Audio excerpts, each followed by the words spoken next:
Coming to you live from my in-law's basement. It's Rob Has a Podcast. And now here's the guy who just rented Shelley and Nici's European vacation, Rob Cesternino. Hello, everybody, and welcome to our Amazing Race for Hap-Up show live on a Friday night. And here I am with a woman who I don't know. I don't even have anything after this episode. Just how crazy is this? Here's a woman who is like this with Phil Keegan on Twitter, Jessica Liese. How do you like that? Rob, that was the most pitiful introduction I've ever seen in my life. You are the worst excuse for a podcaster we have ever had on this program. I want you to go back and I want you to do it again. I want you to do it the way I showed you. Oh my God. Oh my God, Jessica Liese. Are you gonna rip my arms off and beat me with them? Damn straight. Oh my God. All right, so we are here live on a Friday night talking about the Amazing Race. Very, very fun episode tonight. A very dramatic episode even, right, Jess? Yeah, it was full of emotion. Like riddled with pathos. Lots of emotion. You didn't know if it was going to be Shelley or Nici or Dennis and Isabelle, and I was wrong. I thought it was going to be Shelley and Nici all the way. They really threw me off. Yeah, I was just kind of going by who was crying harder in the cab. I was going by, once they showed me a picture of Shelley and Nici before the race in the opening 5 minutes of the episode, that my radar from Amazing Race 24 went off, and I said, okay, anytime that they're showing me a flashback of a team from before the race starts, I know that they are going to be eliminated. And then I just wrote in my notes, Shelley and Nici get eliminated, and so I was really thrown off that it wasn't them. Yeah, I mean, they seem so hip to all of our little tricks that we've figured out about them this season, and they're really trying to mess us up. Yeah. So this was I thought overall was a pretty fun episode. The Express Pass comes out here in the second episode. We had a very exciting race to the finish. We had a lot of emotion, a lot of pancakes falling on the ground, and so a lot to talk about here on a Friday night. Yeah, it was pancakes and furry hats and falling out of boats. Yeah, a lot of people falling out of the boat. So who could ask for more? About.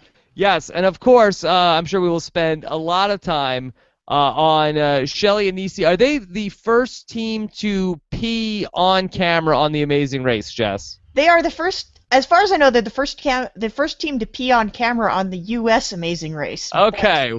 What international Amazing Race have you seen this on? Well, it was kind of a running joke this summer on Amazing Race Australia. We had this guy Tyson who, every shot of him, he was either drinking or peeing. It was just like an endless cycle with him, and he would stop in the middle of the leg, and he'd just like go behind a building, or once they're in the middle of a field, and he's like, no, hold up, I'm gonna pee, and he just whipped it out and peed right there. Whoa, that's good. So he must be giving out lessons, because I think it seemed to do okay for Shelley and Nici. If they'd stopped, they might not have been safe. They might not have been safe. When you gotta go, right? That's right.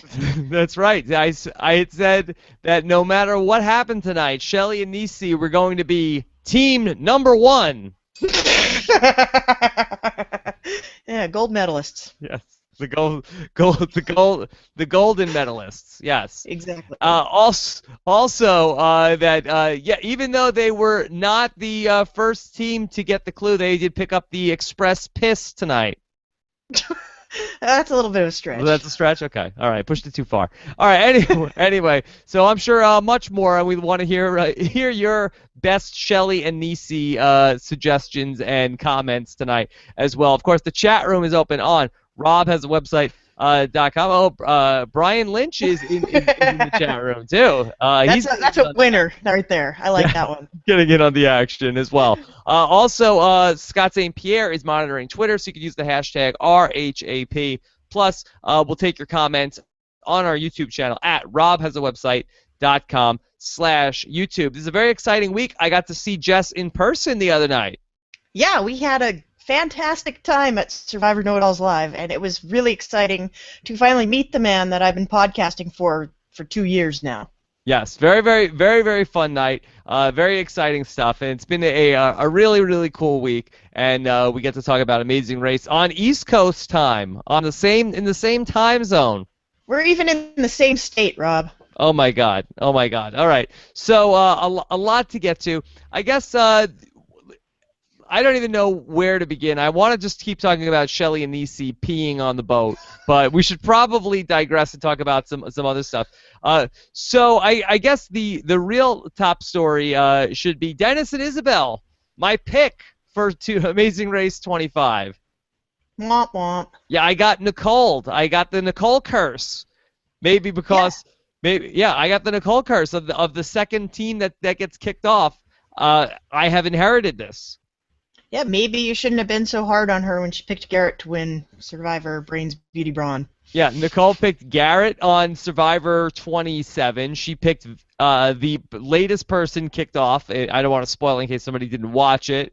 She picked the second person to get kicked off, I believe, on Survivor 26. Is that right? Or one of the earlier seasons. But anyway, so I have inherited the Nicole curse of Dennis and Isabelle. You certainly have. Well, maybe the curse has shifted onto you, and Nicole's going to start making really great picks now. Maybe it's Nicole's creepy doll put the curse on me. Yeah. What's that doll's name? Is that Annabelle? Is it Isabelle? Is it Isabelle? Nicole's creepy doll. That's winking at here, me. That's here in the basement. It's winking at me, Rob. Oh no. Oh no. Okay. So Dennis and Isabelle, they made a lot out of how they were the team that was prepared for the Amazing Race. That they were the team that was going to. Isabelle made up like a leg of the Amazing Race, and they practiced. And Jess, ultimately, can you practice for the Amazing Race? Is it like the SATs? No, it's like studying for Jeopardy. You don't know what they're going to throw at you, so it's kind of difficult to be prepared for every eventuality. And also, you don't have a multi-million-dollar budget to be building legs in your backyard. So whatever they cobbled together out of traffic cones and cardboard boxes probably didn't come close to approximating what they were up against in the race. Yes. I'm sure it's very, very tough to practice for the Amazing Race. I'm sure it's also very tough to practice for Survivor. So I don't really know what you do to get ready to be on one of these shows. Yeah, I couldn't tell you. I think the teams that work out a lot probably have the edge, and the teams that get used to doing things without a lot of sleep or food. I think in that regard you can be a little prepared, but you can't train yourself to win. I would love to know what Misty and Jim were doing specifically, because they also seemed to be very prepared for everything. Now, Jess, you're such an Amazing Race expert, though. If you were going to train teams, if teams came to you and said, Jess, get me ready for the Amazing Race, what would you do for them to make sure they weren't the first team to get kicked off?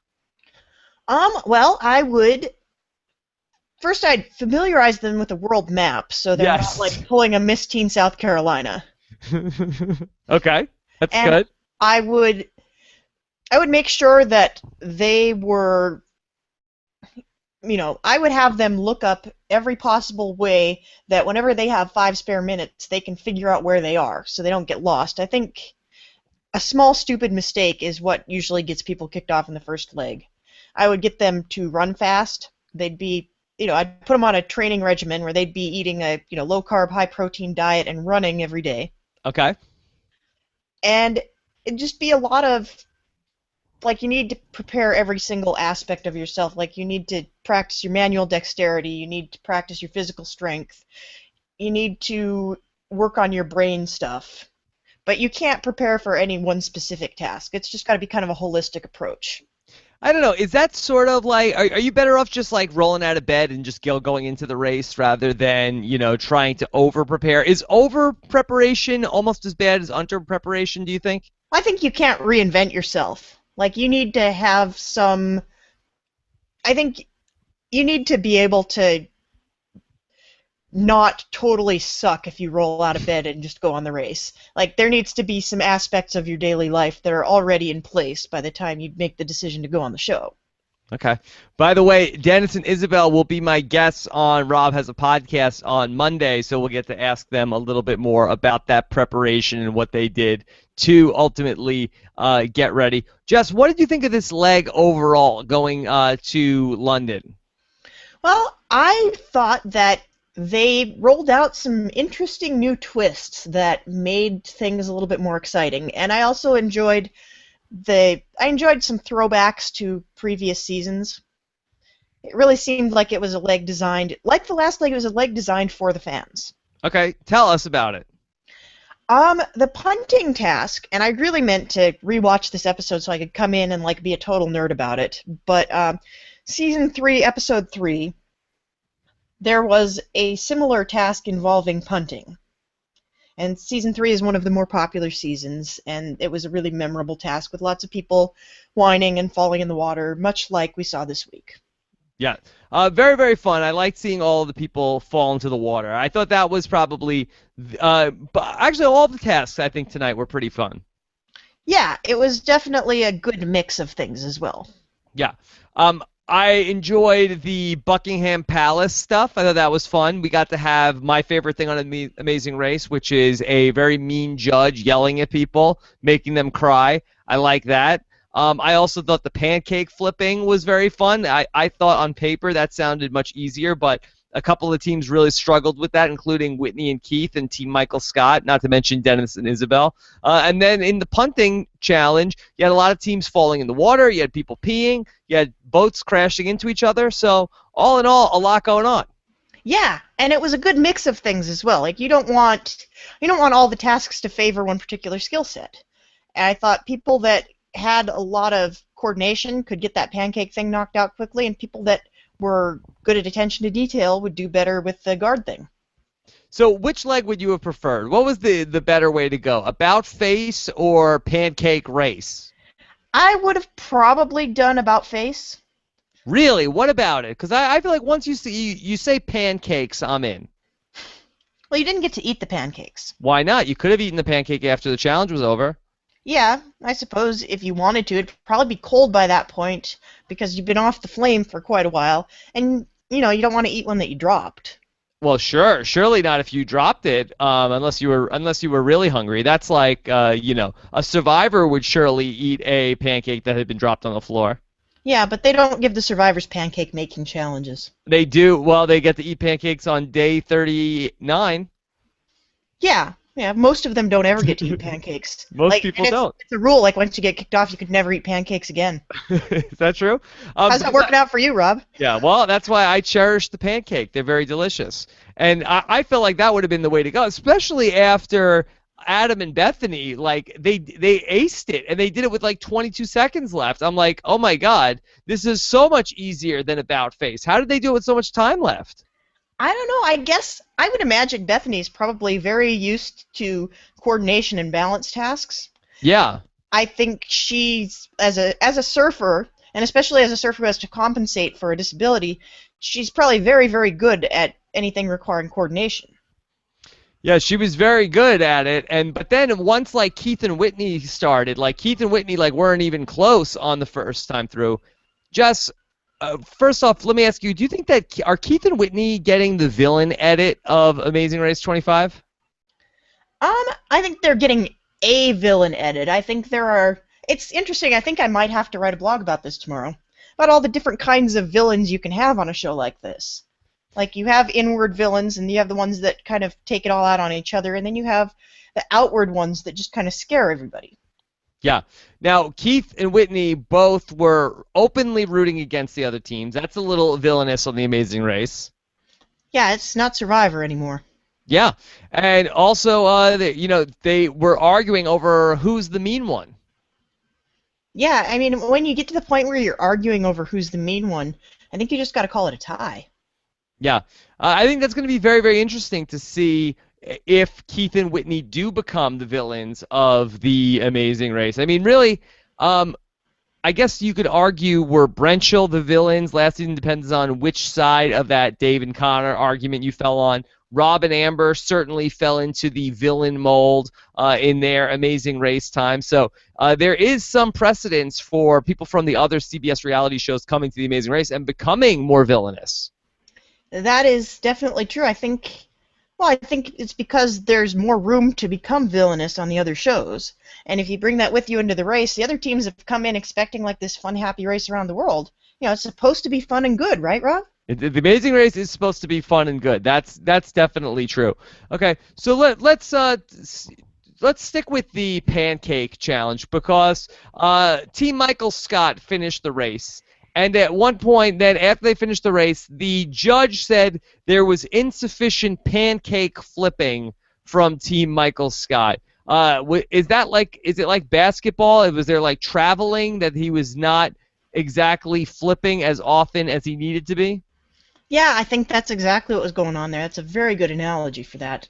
And I think insufficient pancake flipping might be the best reason anybody has ever failed a task. Yeah. Now, shouldn't they call that on the field? Like, shouldn't they call at the point, like in football, if there's a pass interference, they don't say that, all the way at the end of the drive. They're like, by the way, there was pass interference back there. You got to go back and do the whole thing again. They throw the flag right there. That's an insufficient pancake flip right there, Michael Scott. Well, and I noticed this happened on the marching task as well. They make you do the whole thing. You can't stop in the middle and start over. You can't stop in the middle and be penalized right there. You got to do the whole thing and then go back and do it again, which, that takes more energy. It makes perfect sense. Team Michael Scott actually sucked at making the pancakes also. Yeah, that was some pitiful pancakes. It was terrible. I would not eat those pancakes even if I was on Survivor. Jess, how did that start in England? Do you know the history of the pancake flip running? It's a funny thing. I actually, when I saw that this was a thing that was going to happen, I went on Wikipedia and I looked it up because I was like, maybe this is something they just made up for the race and they're going to pretend it's a tradition. No, this is an actual tradition. And the myth is that there was a woman who heard there was some great thing happening at her church and she needed to get to Mass right away, but she was still making a pancake, so she carried the pan with the pancake in it all the way to the church, is the story apparently. And they have annual pancake races in two places. One of them is in the UK and one of them is in Kansas. And people do this for fun. Jess, that's why you're the best, because I didn't think that you actually were going to know the history of the pancake flip, but you did. That's why you are a fantastic Amazing Race expert. That's what I do, but I also have to give Twitter props to the original Donald on Twitter made a really obscure pancake race joke. I think probably expecting nobody was going to get it during the episode, and I was like, yeah, I read about that earlier today. That was awesome. So, he gets a bell ding for that as well, because I appreciated that someone else went to the trouble of looking it up. An honorary bell ding. Yes. So, Yuli in the chat room says that no, they should not be flagged at the time of the infraction, just like the dentists didn't get stopped as they go around the course. Jess, what's your take on that? Should a team be penalized as the penalty happens, or once they get to the end, should they be told that there is some sort of a penalty? I think, they've done it both ways. There are, different tasks have different rules, but I like that both tasks have the same rule set here. And I think it doesn't matter which one you use as long as you're consistent with it. So with both of these tasks, you had to do the whole thing all the way through and then be told it was wrong and you had to do it again. Yeah. I could see that. It is frustrating when you have to go back. I just would have liked to have, really been watching for those pancake flips, because I don't think they really said how many times you have to flip the pancake, right? Well, they might have gotten more detailed instructions that we didn't see. That happens a lot. Okay. How about the drill sergeant, Jess? In your opinion, was this the meanest Amazing Race judge there's ever been? I mean, has an Amazing Race judge ever threatened bodily harm to the contestants before? Not quite so graphically, no. I think the funny thing was he wasn't the angriest judge we've ever had.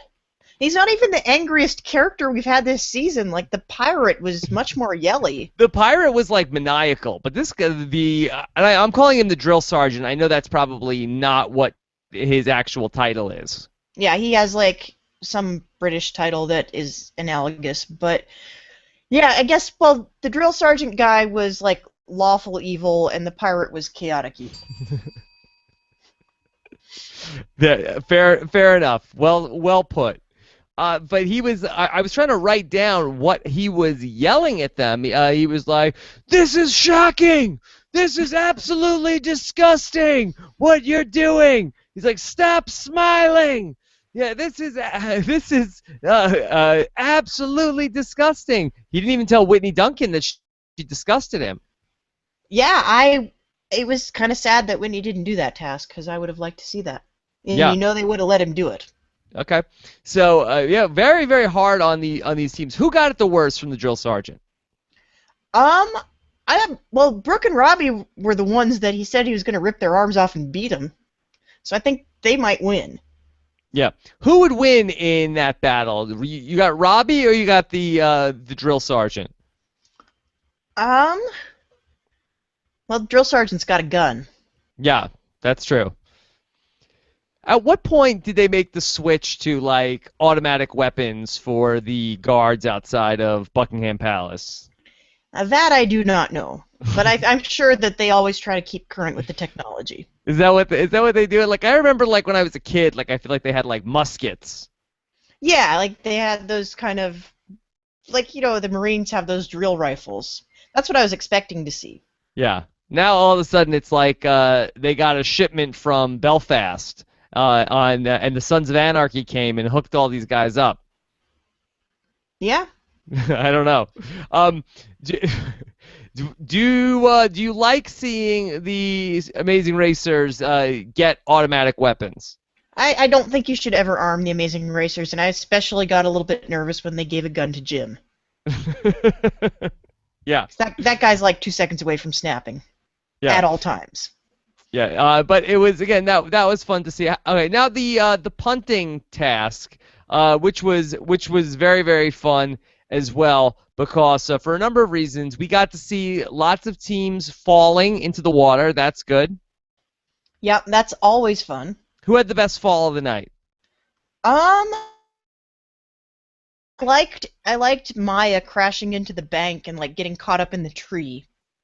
That was a favorite of mine. That was pretty good. That was a good fall. Whitney Duncan in the water. Yep, Whitney Duncan in the water. That was pretty good. Yeah.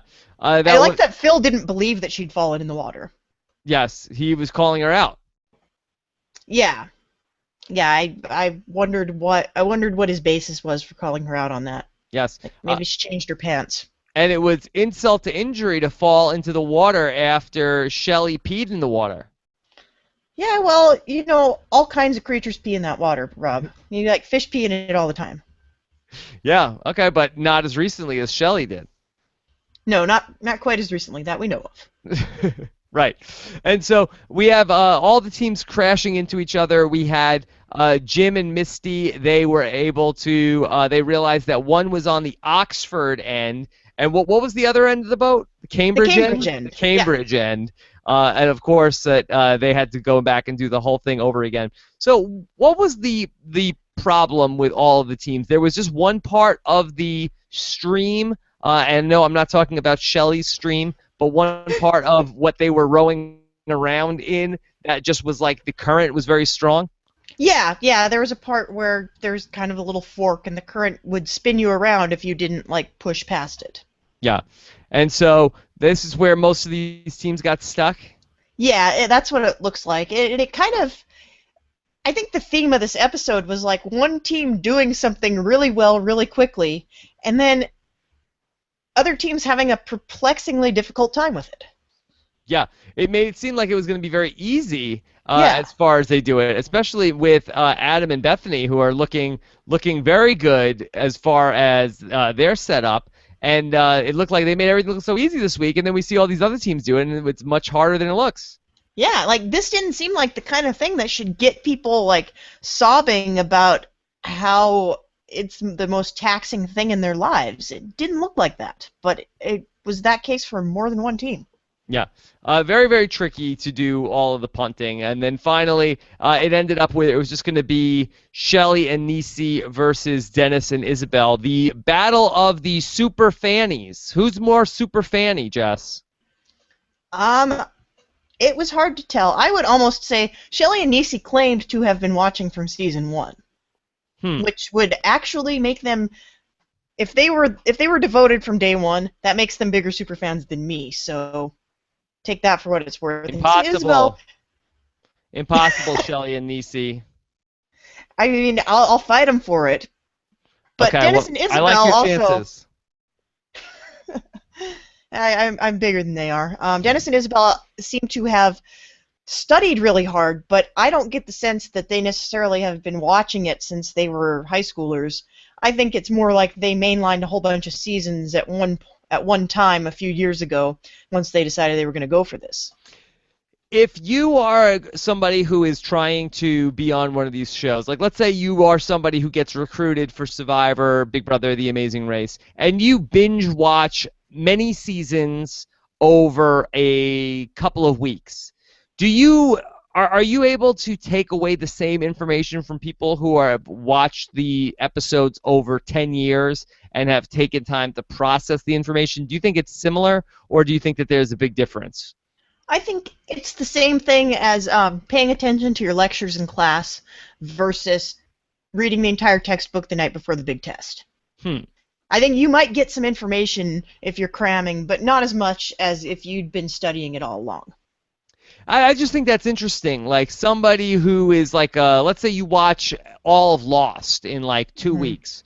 Do you come away from it with the same sort of experience from people who watched it over 6 years? I can't imagine that you do. Like that's just, and something like that is total sensory overload. And I even had trouble. This summer, I was watching 2 seasons of The Amazing Race concurrently. That was just 2 hours a week, sometimes 3, depending on like how they were loading up the episodes, and that was a lot to keep track of. Yeah. Okay. That's an interesting thing to know, because you have so many of these people that sort of binge watch all of these shows before they go on them, and I think that's an interesting case study for people who sort of binge watch many seasons versus people who have been fans of the shows for a long time.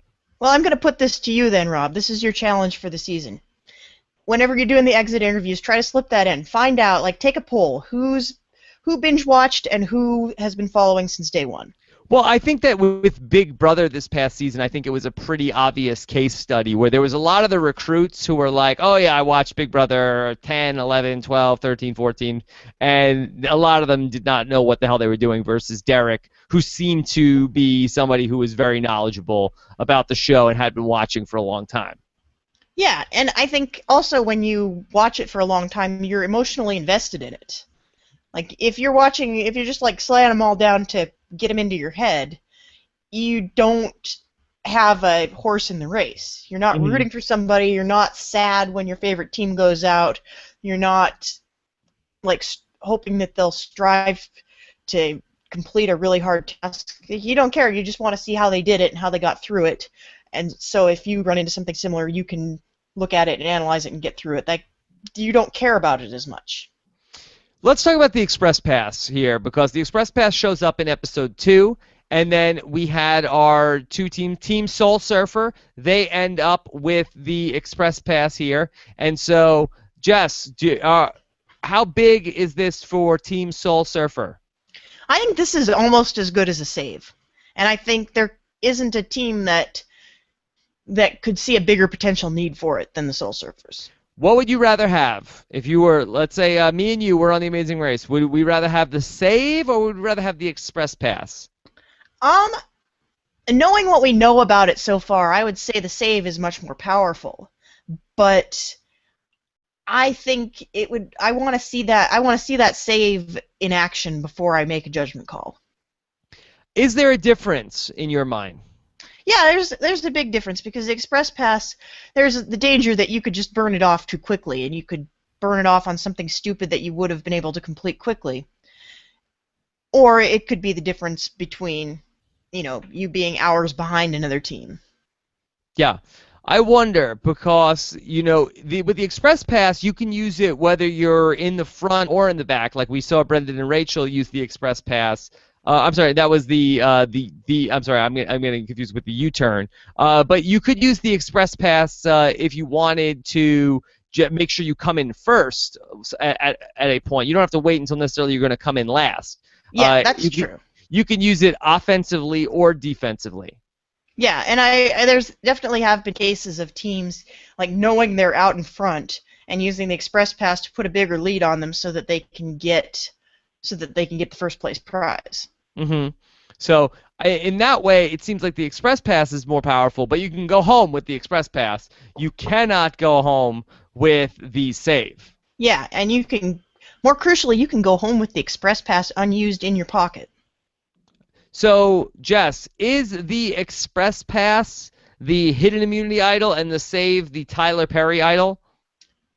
Yes, that is a good analogy. I think that is fair. Okay, that's good. Except you can't use the save to come in first place. Right. Okay. Right. So there is a Team Soul Surfer. They're set up. So Jess, if I put a gun to your head, if I put a semi-automatic weapon to your head, and I told you pick one, you want the Dentist or Team Soul Surfer? One has the save, one has the Express Pass. They're 1 and 2 after 2 weeks. Who you got to win this race? I still got the Soul Surfers because I think the dentists are way too intense. Like, we're not getting moments from them that are making us want them to win. Mm-hmm. Yeah, I think I'd have to take the Dentist, but I feel like that Adam and Bethany are going to be pretty tough to beat. Yeah, I mean, look how they powered through that Pancake task. And they didn't even, it didn't phase them for 1 second. I think that kind of attitude is much better than, Jim with his giant saucer eyes being like, it's okay that we got second. Really it is. It's okay. We'll get first next time. It's going to be fine. That's not an attitude that wins races. Speaking of attitudes that wins or loses races, Jess, I thought it was just an interesting way that they kept cutting back from the two teams that were in last place between Shelley and Nici and Dennis and Isabelle. Did you see any difference in the way that those two teams interacted with each other, where you had Isabelle was very upset and you had Shelley was also very upset?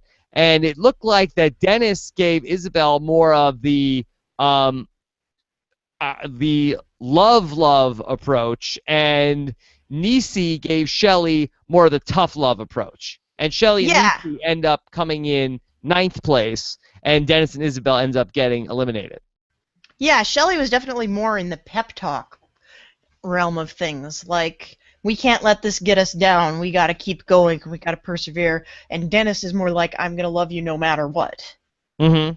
So what's better? Is it better that in an episode where we're talking about drill sergeants, is it like, stop crying right now, we're running this race, come on, let's go? Yeah, I think it is 100% better. You're in a race. It's a competition. You can love each other at the pit stop. Yeah. I think that's interesting. Because I'm sure every couple is different, but I think that maybe sometimes that, pushing the other person is better, and fighting through that adversity is better than oh, I understand if you can't do it. Yeah, and this is one of my favorite little things to get into when it comes to the Amazing Race, is finding this kind of very subtle distinction that ends up making a pretty big difference. I think it's kind of similar to the people that are having difficulty with a task and the way that people complain about tasks. Some of them say, this is impossible, I'm never going to do this, and other teams say, this is really hard, this is taking a lot out of me. It's those little things that kind of reveal a much bigger difference in teams. Mm-hmm. And do you find that to be the case in life also, in addition to the Amazing Race? I think so. I think some of it's just syntax, but some of it is... I think some of it's very powerful. Yeah, I like that when we can find a little thing in some of these silly shows that we're talking about, and the things that are able to apply to all the bigger picture stuff that we deal with. Yeah, someone's got to get Malcolm Gladwell on this. Yeah, And the teams that get that, you can complain about the task, but ultimately you gotta just suck it up and do it. And somebody has just gotta push you and get you over your crybaby-itis, as opposed to having a partner that's willing to sort of console you during your crybaby-itis. Yeah, nobody should be coddled on the Amazing Race. Yeah, gotta push people. Gotta push through it. Yep. Okay. Push through the pain. Jess, I want to open this up to questions, but real quick, do you want to tell your Phil story from tonight No. and where we're at right now with this? Yeah, and I think this is an important thing we need to get out there so that we get like all of Peer Rob Has a pressure? Planet behind this. Yeah, so one of our fans tweeted at Phil and included like CC'd Rob and me on this and said, "Phil, when are you going on Rob Has a Podcast?" And I responded, "I'm sure Phil is well aware he can go on Rob Has a Podcast anytime he wants, or we'll have him on every week, whatever he wants." And Phil writes back, "Anytime." Boom. Boom. Phil, you got it in writing now. Phil said he's going to do Rob Has a Podcast. So we got to make sure he doesn't forget he said he'd do that. Yes. You can't put that out there and then take it back. Yeah, I mean, and I'm kind of surprised he just said, "Hey, Phil, you want to do this?" Like, yeah, I'll do it. That's, that was a lot easier than Jeff Probst, right? That's a lot easier. Well, it took a lot more work for Jeff, because we had to get a lot more people tweeting him than just 2 or 3. Yeah, well, I think, it's not a done deal. Phil said he'd do it, but we got to make sure he follows through. So, everybody should make sure that they let Phil know how much it would mean to them. That's right. That's right. It's one thing when Jatia says she's going to send you a package. It's another to actually get the package. Yeah, it's another when no anthrax shows up on your door. Yeah.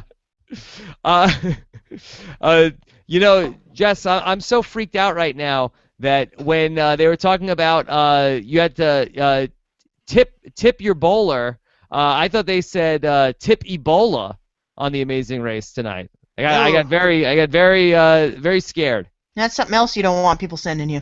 No, thank you. No, thank you. Please send that to Winston Churchill's birthplace.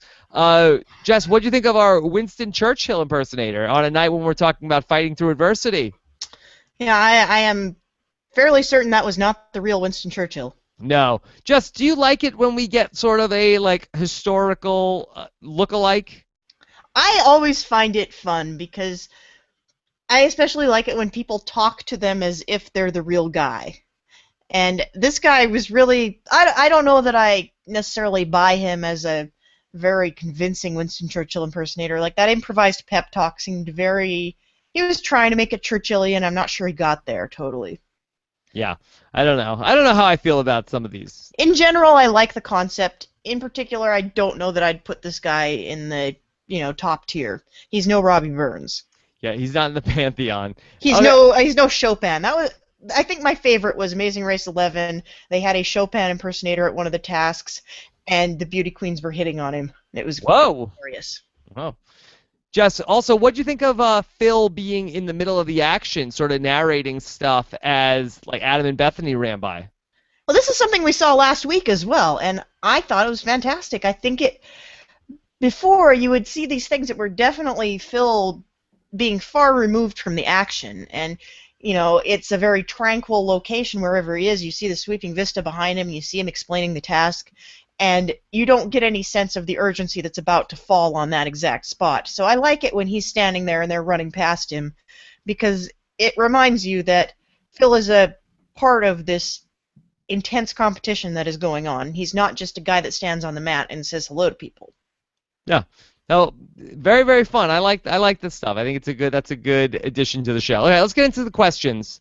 All right, let's fire this up. JJ Rules 07 says, "Would you lie about having 2 idols or having the second express pass, Jess?" I think lying about 2 idols is a much better strategic move, because lying about that express pass, that's going to come back to haunt you pretty quickly, and there's no strategic. Yeah, lying about having a second express pass is like, well, can I have it? Like, maybe. Maybe later. I left it in my other pants. I'm gonna have to go get it later. Yeah, it's like, well, man, F those guys. They said they didn't even give us the second express pass. Let's U-turn them. Exactly. Yeah. Or maybe a team is like, all right, here's the plan. We're gonna U-turn you. You use your express pass, and then we'll go to the end. I think that's called rockering someone. Yeah, Johnny rocks. Okay. Let's go to Carlos V1031. Do you think that the reason Phil is showing up in the middle of the course is because he gets bored waiting at the mat for the racers? I think it's a logistics thing. I think they're probably cutting down the amount of time that Phil has ahead of everybody else is probably the real reason they're doing it. But I would think that, Phil's stated reason for it was they just wanted to try something new. The man is standing there with Winston Churchill. He's not bored. Yeah, well, the guy wasn't a very good Winston Churchill impersonator. I don't think he was drunk enough. So, Phil doesn't get to drink while he's on the clock. The night is young. Well, that is true. Okay. Let's take this one from Project Mobius. How far do you guys think #MomDaughter are going to go in the race? I doubt that CBS would try so hard to get us to like them if they weren't going to be a major factor. Top 5, baby! Well, I'm going to say it again. My gut reaction when I saw them in Times Square is like, this is the team that I'm going to root for. And I was yelling at them on their way down the steps and out to the cab, and I get this feeling from them that they're the ones that are going to be the most changed by this. And there's always that one team that goes on the show not really knowing what they're getting into, even if they're huge fans, maybe sometimes especially if they're huge fans, and they end up growing as people. And I see this happening to Shelley and Nici, and I think you have to be on the show for a while to have that happen. So when Shelley and Nici didn't get kicked off tonight, Jess, would you say you were relieved? I was a little relieved, although Dennis and Isabelle had some potential that I would have liked to see more out of them. Who was more relieved tonight, you or Shelley? Well, Nici was the one that was peeing. Oh, it was the Nici? Who's the mom and who's the daughter? Shelley is the mom, Nici is the daughter. And the mom was peeing? No, the daughter was peeing. Nici was peeing. Okay. All right. It's very hard for me to remember which one is the mom, which one's the daughter. I know, especially since they look like they're about the same age. That doesn't really help you. Yeah, daughter was peeing. Yep, daughter was peeing. Okay. All right. And daughter... Well, also, I got to point out, daughter is the same person that takes pictures of her poop and texts it to her family. Well, that's a thing. That's a thing now. Oh, my God. Oh, my God. Okay. She's not shy about the bathroom, that one. ID Institute. Do you think that Keith and Whitney came off bad during the Pancake Challenge? Well, they certainly didn't come off well. Well, you know that from Survivor South Pacific, Whitney and Keith hate flippers. This much we know. If you flip, they hate you. That is very true. So maybe it was really paining them to have to flip themselves. So I did feel like that they were a little villainous there. Yeah, and they certainly didn't talk to each other like, people that have listed their greatest accomplishment in life as having found their soulmate. Yeah. Like, that doesn't really jive with how they were speaking to one another. No. Jess, look, the heart wants what the heart wants. Fair enough. Okay. The great Mike Bloom says, with the save, the express pass, and the possibility of a fast forward, do you think producers are throwing too many wrenches into the game? I think the producers are just kind of trying out every new thing. I mean, the ratings can't get much lower, so you might as well experiment a little bit and see what sticks. Just ding, marry, kill, the save, the express pass, and the fast forward. I'm gonna... Well, again, we haven't seen the save in action, so I don't know yet, but I think I'm gonna kill the save, I'm gonna marry the fast forward, and I'm gonna ding the express pass. Okay, well... I'm gonna take it old school. Okay, ding the express pass. Okay, this could be an express ding. Express ding. That might be our hashtag tonight. All right, so Ryan Noak says, who looks worse at challenges, Whitney or Johnny Rock? By the way, happy birthday, King Dom. Oh, my God. No, Prince Dominic while I'm still alive. So Whitney or Johnny Rock, who would you take as a challenge competitor? I think I'd rather go up against Johnny Rock. Johnny Rock. Because Whitney has at least been successful at a few other challenges, whereas so far we have not seen Johnny Rock do anything useful at all yet, except find an idol. He was good when everybody climbed up him like a staircase in one of the other challenges. Okay, anything where you have to step on his head, I guess. Yeah, he was good at that. He was good at that. All right, let's go to Nicholas Towns. Best reaction, the kids in the boat next to them or the teammate? Hashtag mom, daughter. Hashtag you gotta go, you gotta go. I thought the kids in the boat were going to pee.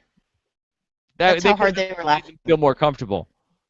Yeah, like it turned into a big pee party. What's the move there? Do you take your pants off to pee? Is that what's worse and potentially more embarrassing? Do you want to just pee your pants in that spot? Do you want to get in the water? Do you want to take your pants off and pee? You get in the water, I think, because that is the quickest way and the way that is the least embarrassing. In fact, if I was her, I wouldn't have even said anything. I would have just jumped off the boat and been like, oops, I fell, and peed and got back into the boat like nothing happened. Yeah, because then at the point that when you do it the way that she's doing it, then you're just walking around with pee pants the rest of the leg. Right, like get yourself as wet as possible, so then you at least you don't smell like pee, you smell like river water. Yeah. You know what? I was gonna ask. I was gonna keep going with this, and maybe I'll just, for the sake of the tastefulness of the podcast, I'll just keep going. You realize we've gotten scatological in every single podcast this season? Even last week? Yeah, I think we did. Oh my god. Okay. This is from Survivor Twerks.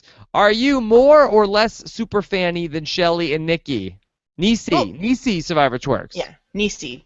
Well, we've touched on this, and if we're going by sheer longevity, I didn't really get obsessed with Amazing Race until about midway through its run, and if Shelley and Nici have been watching religiously since 2001, then they're probably got a leg up on me, but I think I'd still beat them in a trivia contest. Okay. Fair enough. Let's go to the Wipeout 2001 question for Rob. Which team do you think will be the most hated this season? Well, there's not a lot of options, I feel like. I feel like we're not dealing with a lot of potentially hated teams. Are you kidding, Rob? I think there are many contenders, but go on. Okay, all right, yeah. I was going to say that Keith and Whitney, if the way that they keep going the way that they're going, they came into this thing as America's sweethearts, Keith and Whitney, but they're playing as people who could be hated. I mean, Jim and Misty, they could potentially be hated, although they have not done anything yet that is too hateable, right? Well, they've yelled at each other a lot, and they're kind of grumpy. Yeah, but who else? Oh, Michael Scott, do you think they could be hated? Michael Scott could be hated. I mean, they've had a pretty generally bad attitude throughout the last 2 episodes. Yeah. So, I don't know.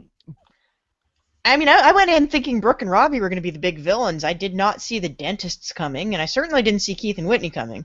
But I think almost everybody could have a really ugly moment. Yeah. I think right now the front-running villains are the dentists, but I think they've got a lot of competition. Okay, we'll see. Let's go ahead and let's take another one from. This is from Shepherd6. Who do you think's in a worse spot? Who do you think is in a worse spot, is in a great spot, and who surprised you in this episode? All right, that's a lot of questions all at once. All right, let's take it real quick. Who's in the worst spot? Who's in the worst spot? Shelley and Nici? Yeah, I think so. They were pretty emotionally wiped out by the end of this. It's going to be hard to get right back out there. Who's in a great spot? I think the dentists are in a great spot. They're way up at the front of the pack, and I think coming in second is going to make them go twice as hard next leg. And who has surprised you so far? Is it Tim and TJ?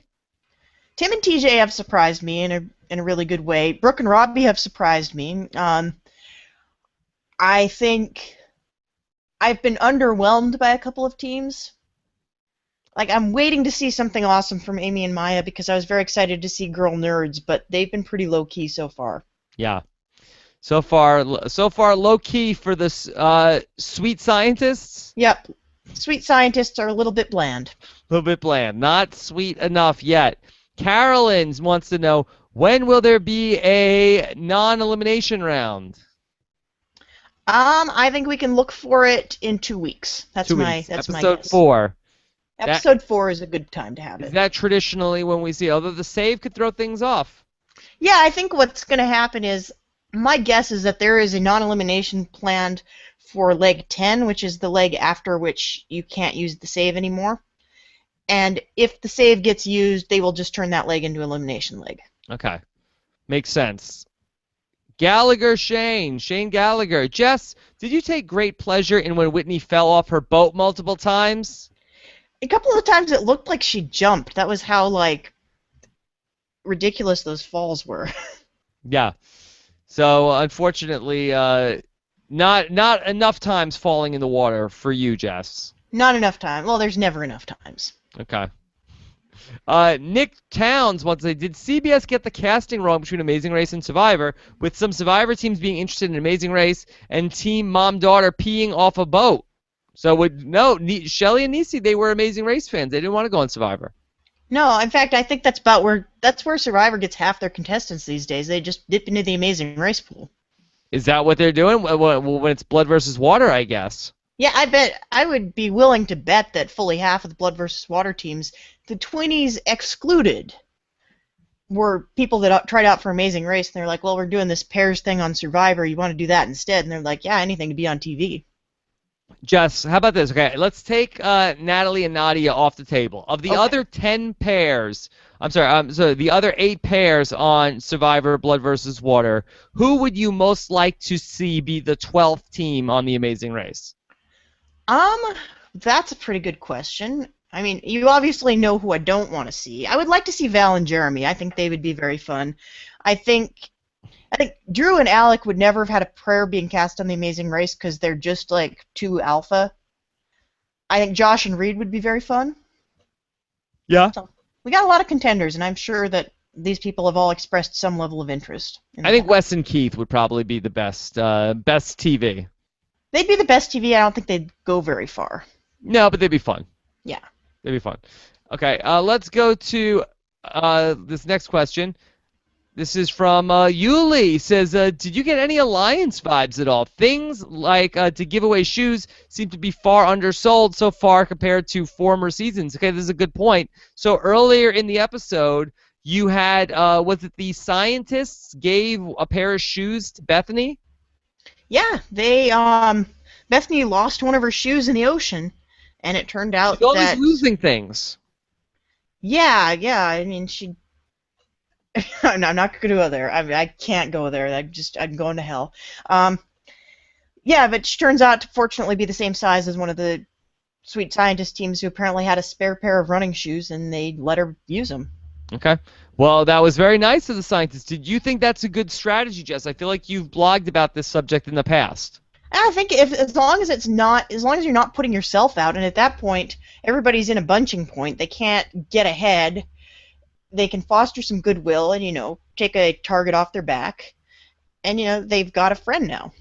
Yeah, good friend to have. Yeah. Have an express pass. Yeah, they don't have 2 express passes. That would be a better friend to have. Yes, that would be good to have. All right, let's take a few more questions here with Jessica Liese here on a Friday night. Co-baller 1155. Do you think that Adam and Bethany should have had to look for the express pass so it would be a risk? Well, they kind of sort of did. I would have liked to see it be a little bit more of a challenge. Yeah, it was just like, what, go to a bar? Yeah, just go to a bar. They should have had to go to a bar and drink a couple of pints and turn around 3 times and then find the express pass. That's what you would have preferred? Yeah. Yeah, they found like a woman with a smartphone and they asked where's the bar and they just had to go to the bar real quick. Yeah, I mean, I think this raises an interesting point. Like, in the age of smartphones, a lot of things that were very, very hard on the early seasons of Amazing Race are not quite as, dire anymore. We podcast about Seinfeld over on post-show recaps, and there's a lot of Seinfeld episodes that when my co-host Akiva and I, when we talk about the episode, we say, could this have happened in 2014? And a lot of times the answer is no, because George just would have texted the woman he was trying to find and said, meet me here, and so there wouldn't have been an episode. So I wonder with Amazing Race tasks, could we say, should this be a task in 2014? Yeah, I think they've definitely had to redesign the race with that in mind. Very interesting. Very interesting.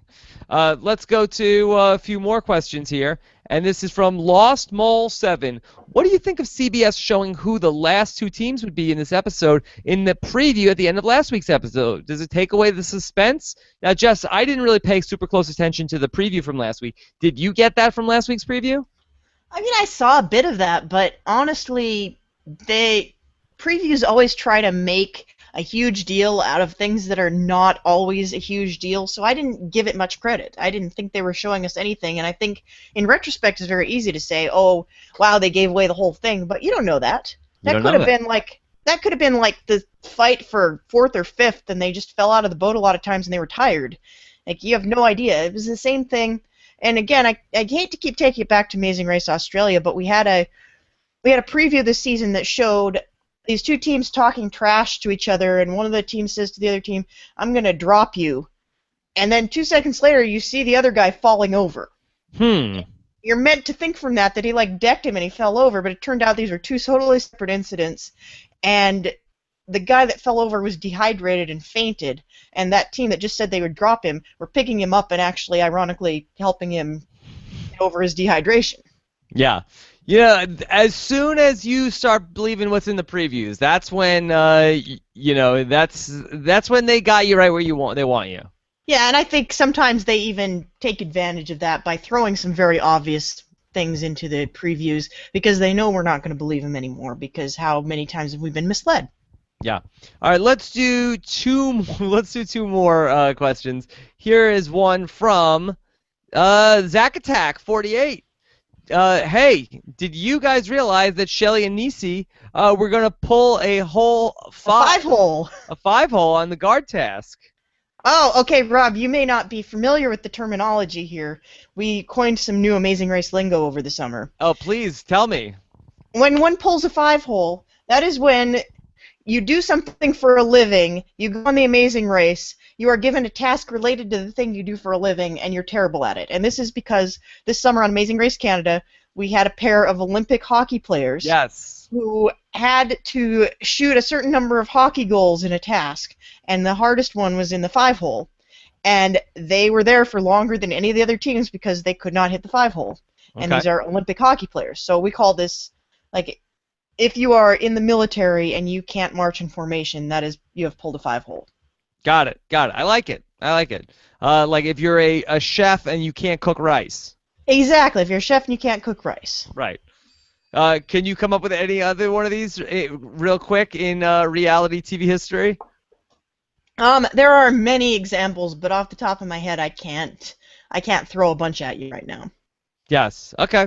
Let's do one more question. Let us know in the comments also if you guys have some more 5-holes. This is the topic of the day. Tell us your favorite 5-hole instances. Okay. This is from Michael GM, Robin Jess. Do you guys prefer the yield or the U-turn? U-turn. Okay. That was an easy one. That was an easy one. Let's do one more question, Scott. Send us out on a high note. Let's go out on top. ID Institute. Did you like the Express Pass Extra? And do you wish they showed the other team's thoughts about it? So I guess this is is this the extra Express Pass or the opportunity to look for the Express Pass? The opportunity to look for it, I think. And I personally love it.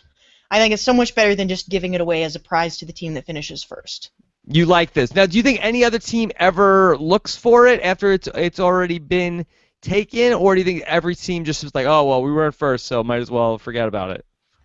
I think in this case everybody knew that there were teams in front of them, and so it was kind of pointless to look. And it looked like Adam and Bethany were far enough ahead that as long as there's not like a huge amount of gambling involved, everybody knows. Like Jim and Misty were like, yeah, they're obviously going to go get it, and they're probably still going to get first.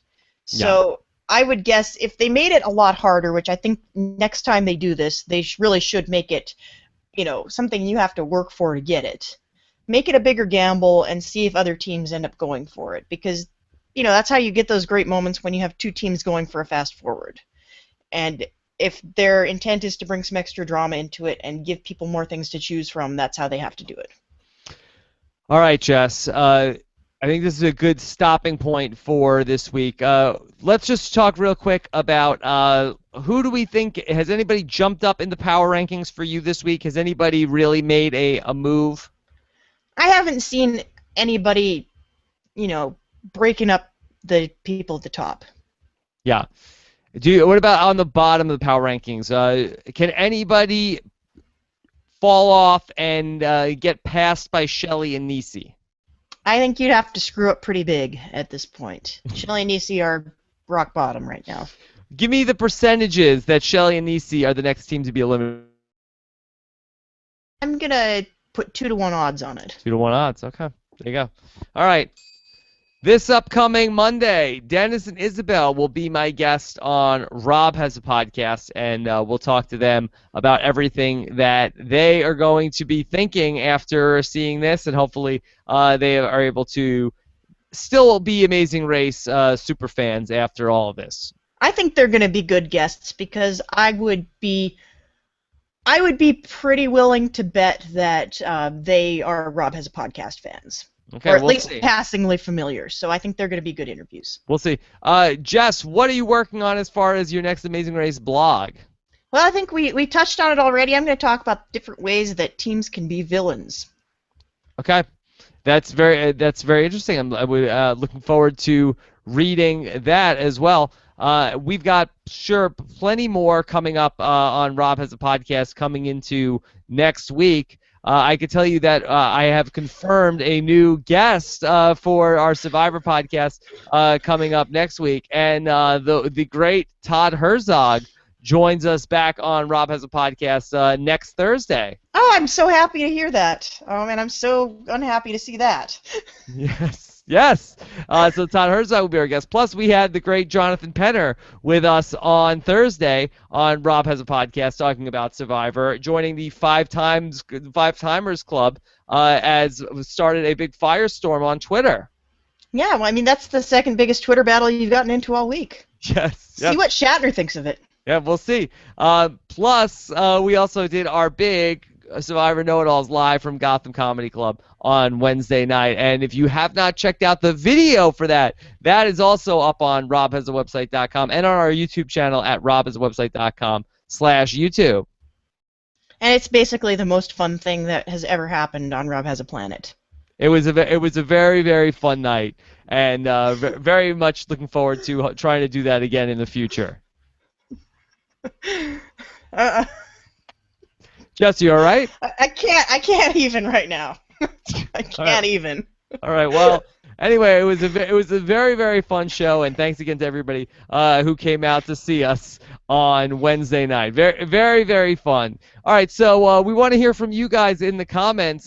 Give us some of your favorite reality TV five-hole moments, and of course, make sure you never miss an episode of Robin's Podcast when you subscribe. robhasawebsite.com/iTunes, or for our Amazing Race only podcast, robhasawebsite.com/TAR podcast, the Amazing Race podcast, TAR podcast. Also, it really helps people find the shows when you leave us your comments and feedback ratings on iTunes. It definitely does, and we appreciate your support if you haven't been scared off. No, hopefully nobody is scared off. Anyway, so this is gonna do it for the Amazing Race podcast from Nicole's creepy basement. Yeah, that is quite the basement. I mean, between the Yankees gear and the creepy dolls, and didn't you say there were clowns down there? Oh, there's clowns. Oh, there's clowns down here. Yeah. Didn't you once say that the two things you're most afraid of are dolls and clowns? Yes, that's right. That's absolutely the case. And Yankees. No wonder you look tired tonight, Rob. You haven't slept all week, have you? Very tired. Very tired. Also, this Sunday night at 9 p.m. Eastern, 6 p.m. Pacific, I'll be getting back together with Rich Tackenberg to talk about the next episode of SNL, hosted by Sarah Silverman, with the musical guest of what is it? What's Adam Levine's band, Jess? Here's my old Maroon 5. Maroon 5. They're going to be back on SNL. So I'll be talking with Rich Tackenberg on post-show recaps live at 9 p.m. Eastern. Should be very fun. That's gonna be a really great show. A lot to talk about. Jess, did you happen to listen to my interview with the Miami Realtors this week? I did. They were surprisingly dynamic. Yes, they started off, they did not seem happy to be talking to me. Yeah, but you warmed them up. He tried to warm them up. That I was like, hey, what's going on? Rob's sister in here. They're like, hi. I'm like, what's the matter? You guys don't seem excited to talk to me. And they're like, we're just busy with work. Yeah. Like, all right. And you didn't say, well, where do you work? Tell us about your job. Yeah. Are you by chance selling houses in the Miami area? Yes, tell us about Miami real estate. All right. Anyway, so if you want to check that out, that's on robhasawebsite.com as well. So Jess, thank you so much. Scott St. Pierre, thank you as well. And have a great night, everybody. Yeah. Good night.